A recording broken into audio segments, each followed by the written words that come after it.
The Albuquerque Tea Party applied for 501c4 status back in 2009. In 2011, they received a letter from the Internal Revenue Service asking for reams of additional documentation. The group says it provided the information, but still hasn't been granted its nonprofit status, and its president says they've been singled out.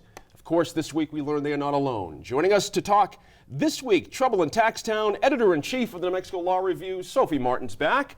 From the Texas-New Mexico Newspapers Partnership, Capitol Hill Bureau Chief Mylan Simonich is here for the first time. Director of Policy and General Counsel at the Partnership for Community Action, Javier Martinez, is back. And Vice President at Agenda Public Relations, Mr. Jamie Estrada, he's also back. Now, Jamie, let me start with you. We have a change at the top. We've got a temporary head out and a temporary head in from the president now. We've got 26 groups thinking about a suit, Tea Party groups. We've got our local groups saying they've been harassed. Let's start with the basics about a C4 status, how long it takes, and the simple fact that no one's been really turned down here. So what is the issue? Is it really about targeting a group, or a C4 status really that special? Just takes a long time to get done. Well, a C4 status is important for organizations, primarily for social purpose. You're supposed to be doing more, let's say, policy versus politics. Right. Apparently 55%, if you can measure it, of your activities have to be more in the policy area than the political realm. Mm-hmm. That being said, the reasons why people want to have the C4 status is for anonymity. Groups like this, sometimes on both the right and the left, don't want to share their donor list with anybody because people might not want to contribute based on the topic of the purpose of the organization. Sure. So that's one main reason why this has happened. That quest for anonymity. It's the only designation in the tax code that provides for that. That being said, so it's disconcerting, obviously. I don't see this as a partisan issue of concern. If you're a progressive, a liberal, on that end of the political spectrum, you ought to be equally concerned, especially about this thing. So this is something that it's gonna last a while. Sure. Sophie, C4 status is it's a special privilege. Let's just call it what it is. It is a special privilege. It's also a privilege that wasn't used very much until pretty recently, until the Citizens United, the infamous Citizens United case a couple of years ago.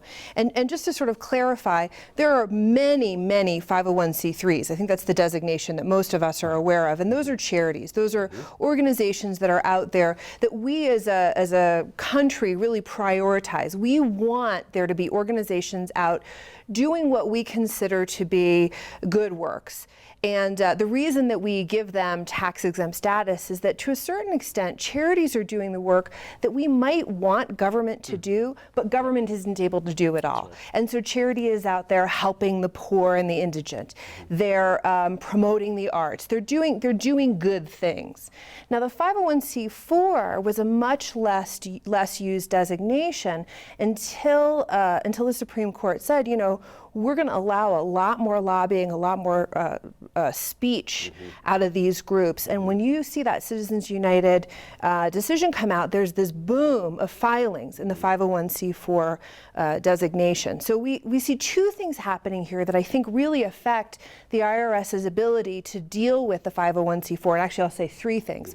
One is they didn't have that much experience with it. So they hadn't really had to process that many of them compared to the 501c3 or even some of the other designations. So there's that.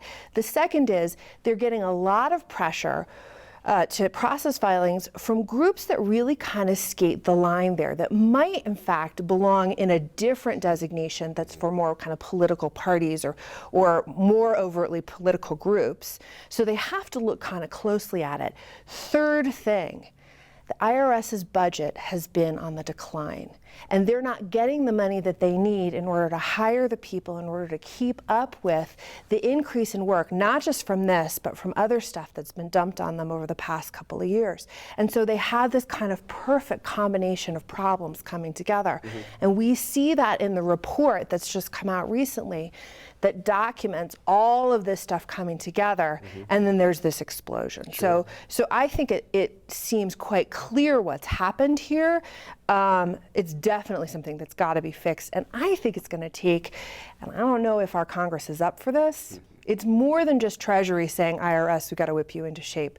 I think Congress has to step in and say, we really need to clarify what we mean by lobbying, what we mean by political activity, and what we mean by public benefit. And social benefits, Yeah. social good. Mylan, it's interesting. Glad you're here, by the way. I'm a big fan. I'm a fan of your work, so I'm glad to have you at the table. Sophie makes an interesting point about the social welfare, work that these groups are ostensibly assigned to do or going to be doing. In that gray area she talked about, is this the mess that, in your view, is this the problem here, that we don't have good clarity on what a C4 is either allowed to do or not allowed to do in these modern political times? I think the problem is one of perceived unfairness. If you treat a group with a particular point of view differently from another group. That, I think, is the real issue for the public. The technical parts of this, whether the IRS was overworked, whether the rules are unclear, kind of takes a back seat to the basic premise of, was a group with a conservative point of view treated harshly or unfairly? Our local group, staying with you, has called it harassment. Now, this process, by its very definition, as Sophie describes, should be long. It should be exhaustive. It should be detailed. Absolutely. I would think to get nonprofit status, it absolutely should. It should be thorough. Thorough, okay. Thorough is a good way to put it. I think Right. thorough is a good way to put it. Right. Okay, so that begs the question, what is harassment, what is thorough, what is, you can't answer this certainly, but does the Tea Party group, are they 51% right here, are they 70% right here? What's your sense of it? I think they're essentially right. Okay. Because it shouldn't take years for a decision. You shouldn't be in limbo forever. And so on that basis, even if all of the things mentioned are true, it still leaves you saying, okay, they don't like us, so they hold us back. Right. They won't give us the designation because they disagree with us. Sure. And that is at a gut level what people are reacting to. Yeah, makes sense. In that time period we're talking about, it went from 50, Sophie mentioned the influx of applications, Javier, and 1,500 to 3,000 of these groups, like overnight, literally in time. So to wind your way through all this, but at the same time, no one's been turned down. No one's been turned down for this status. So what is the problem here, if it's not just time and groups? Look, I think the notion that somehow conservative groups were targeted is simply not true. Out of the 298 cases that were picked out for this thorough analysis, if you will, only 96 of those were Tea Party affiliated organizations. The other 202 were not. Right. And as you pointed out earlier, none of them have been denied. So I agree with Mylan. I think the perception here is really what matters, and for the public to have faith in an institution that they already don't really like. You really have to be careful. Now, going back to Sophie's point, the IRS is becoming more and more one of those bureaucracies that is overworked, underpaid, understaffed. And so this seems to me is a case of an office in Cincinnati without the appropriate staffing levels, going through double the applications that they had a couple years ago, and them trying to figure out a way to make themselves more efficient. Now, for me, the real scandal here is all these C4 organizations doing all this politicking. I think that's the real problem, and it's another consequence, perhaps unintended consequence, of Citizens United. Jamie, it's interesting. I heard Nancy Pelosi in an extended clip Tuesday or Wednesday, whatever day it was, basically saying this is an opportunity to have a vigorous discussion about C4s and who actually qualifies or not. She made the point, or perhaps somebody else did, you get Karl Rove's group, $300 million they raised. He's being paid a hefty salary. They're a C4, and there are many, many, many like that. And that gives public squishiness in the gut, too. So is that something we need to address as well?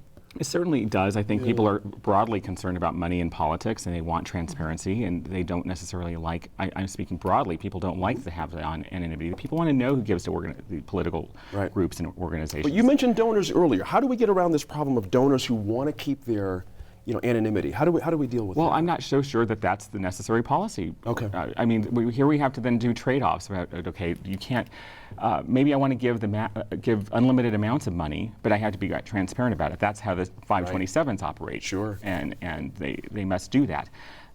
But at the same time, let's also look back on this fairness issue. I kind of have to go back to this because it's about the rhetoric that was used in the instructions from the IRS.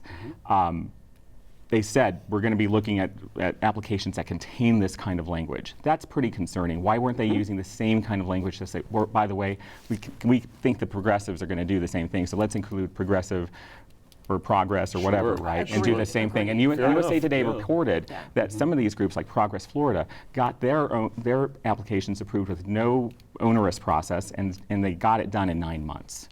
And so that's where you see this sort of discrimination that's taking place. And frankly, it plays into the hands of conservatives who, Obama has basically said throughout his presidency, essentially, like, government has good intentions and we can make it bigger and you don't have to worry about it. Right. Conservatives have consistently said you have to be worried about big government because these are the consequences you'll get. It's not going to do very much for you, and actually will do there will be negative consequences to it. We're already facing a very pressed